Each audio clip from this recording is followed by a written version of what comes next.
നിന്റെ ആരംഭം നല്ലതായി നീ തുടങ്ങുന്നുവെങ്കിൽ നിന്റെ ആരംഭത്തെക്കാൾ അതിന്റെ അവസാനം നല്ലതായി പരിണമിക്കുന്ന 2026 അത്രേ എന്ന.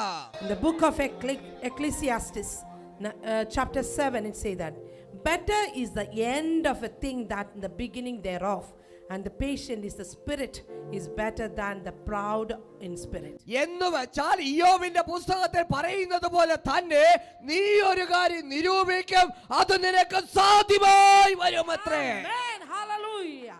In the book of Job, chapter 22, thou shalt also decree a thing, and it shall be established unto thee.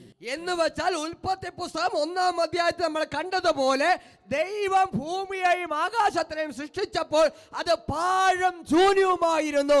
എന്നാൽ ഇവിടെ പറയുന്നു നീ ഒരു കാര്യം നിശ്ചയിക്കും, അത് നിനക്ക് നിരൂപിക്കും, അത് നിനക്ക് നിശ്ചയമായും അത് സാധിക്കുമെന്ന്. നിന്റെ വഴികളിൽ വെളിച്ചം പ്രകാശിക്കും. ഏതൊരു അവസ്ഥയിലാണ് നീ ആയിരിക്കുന്നത് എങ്കിലും ലോകം സൃഷ്ടിച്ചപ്പോൾ ശൂന്യം പാഴുമായിരുന്നതിനെ നോക്കി ദൈവം വെളിച്ചമുളവാകട്ടെ എന്ന് കൽപ്പിച്ച് വെളിച്ചമുളവായി എങ്കിൽ നീ നിരൂപിക്കുന്നത് നിന്റെ ജീവിതത്തിൽ സാധ്യമാകുമത്രേ. അത് അന്ധകാരത്തിൽ മറഞ്ഞിരിക്കുവാൻ അവൻ സമ്മതിക്കത്തില്ലത്രേ.